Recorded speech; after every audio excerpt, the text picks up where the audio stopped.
We're back again with another draft video. If you've been enjoying these draft prospect breakdowns, please make sure you drop a like. That way I know that you want me to keep pumping these out. And for today's star-studded prospects, we're going to talk about one of the most polished wide receivers in this year's draft, Emeka Egbuka. A standout at Ohio State for the past 3 years, I think Egbuka would immediately step in and add an NFL-ready wide receiver to this Cowboys offense and give this team someone else to take the pressure off of CeeDee Lamb. So let's get into it.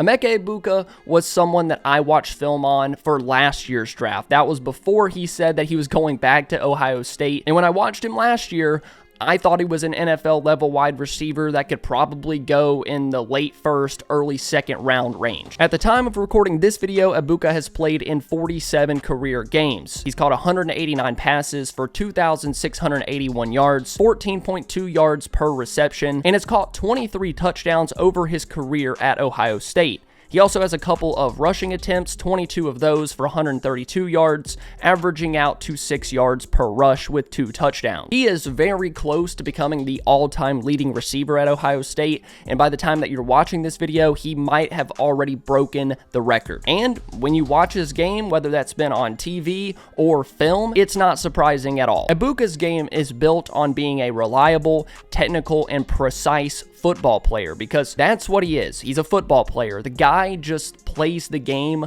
so effortlessly. One comp that I've heard a lot and can really get behind is the Amon-Ra St. Brown comp. It just makes too much sense to me. Is he the biggest, fastest, most explosive guy on the field every single snap? No. But he does understand tempo, he has good footwork, he works the DB's leverage, and he just simply gets open. Egbuka's route running is fluid and smooth. He has really good awareness in finding soft spots in zone coverage, sitting down and giving his quarterback an easy and reliable completion. I think the St. Brown comparison works so well because he's not the most physically imposing wide receiver. He's a reliable option. He understands how to get open, and as we all know from being Cowboys fans, that's something that this offense desperately needs. Once he wins his route, he can track the ball in the air, he can turn his body, make tough catches, and has very reliable hands. Although he isn't going to be a 50-50 jump ball guy, he brought in 63.2% of his contested catch opportunities in 2024 because he's able to contort his body, catch the ball over his shoulder, show late hands when the ball's getting there. That way the DB can't stick his hand in there and rip it out. He's not going to consistently climb the ladder, jump over guys, but he is going to lean on the DB a little bit, track the ball extremely well, and give himself an opportunity to make the catch. Then once he's caught the ball, he's not the fastest guy in the world, but he has some savvy run after catch ability to his game. No, he isn't going to break a ton of tackles, but he can still pick up an extra 5 to 7 yards with his vision and balance. In 2024, Ohio State really just wanted to get this guy the ball. They used him on jet sweeps, tunnel screens, whatever they could do to just get the ball in his hands. With wide receivers and evaluations, I like to focus on what they can do as pass catchers. Can they win off the line of scrimmage? Can they separate on their route breaks? What levels of the field are they winning at? And all of those things are great, but one thing that I have appreciated from Egbuka's game is his work as a run blocker. He's actually a plus blocker on the outside, and having a receiver who can be that physical and actually block adds value to your offense. Wide receiver screens, runs to the edge. Some coaches love to make their wide receivers block. They pull them in close to the line of scrimmage and make them block bigger, faster defensive players. And I believe if you ask Egbuka to do that, he can. And we'll talk about it in a moment where I think all of this kind of fits into his draft grade because like everyone else, Egbuka isn't without his flaws.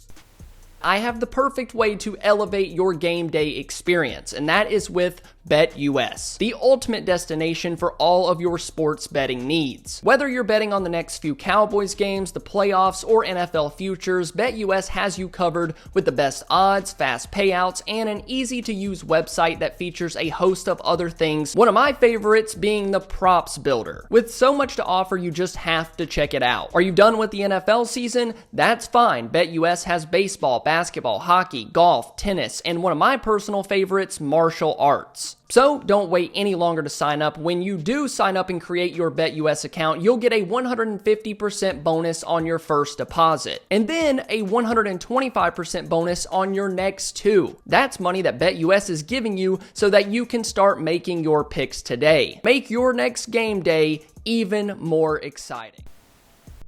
Now, like I mentioned earlier, he's not the fastest guy. He is fast enough. I don't see it being a problem at the NFL level, but he doesn't have that game-breaking top-end speed that others in this class do. If Dallas drafted him, you'd have to think of him as more of a precise technician, a guy that wins underneath and in the intermediate parts of the field, more so than a burner that's just going to stretch the field vertically. He would easily come in and be your wide receiver 2 and a high-end number 2 at that, but he wouldn't offer that game-breaking downfield speed. We also just talked about this. While he had a high percentage of contested catches this year, a few times on film he did let the ball get into his frame a little bit instead of attacking it with his hands. And against NFL caliber defensive backs, that could lead to drops or pass breakups, especially with tighter coverage. At Ohio State, the majority of his snaps came from the slot, which could raise questions about how consistent he can perform on the outside. A lot of his production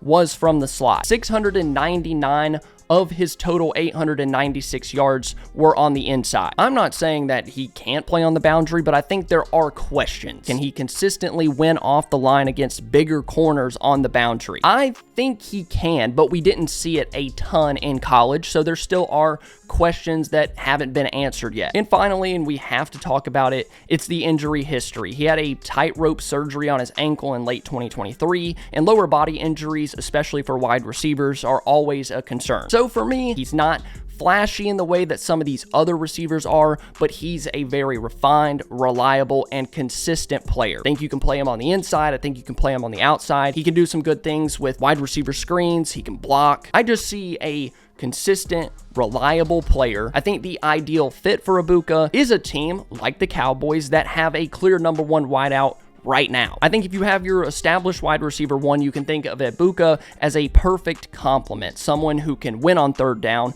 dominate in the slot, and add a physical edge in the blocking game. I'm not so sure that he's necessarily in that upper echelon like we saw with Rome Odunze, Malik Neighbors. He's not quite that explosive, but if you pair him with someone that's a true number 1, I think you have a dangerous duo for years. Then you really open up opportunities for your offense. I just think that there aren't a ton of questions around his game, and for me, he projects as a mid-first round pick. If he goes anywhere from 12 to 18, I wouldn't be surprised at all. He's a plug-and-play option in the NFL, and if he can stay healthy, he could develop into one of the most reliable receivers in the NFL, similar to an Amon-Ra St. Brown. So what do you guys think? Is Egbuka someone you'd want on your team? Would you be willing to take him at number 12? Let me know down below in the comments. Thank you guys so much for watching. If you enjoyed, please be sure to leave a like and subscribe to the channel. I love you all, and I'll see you next time.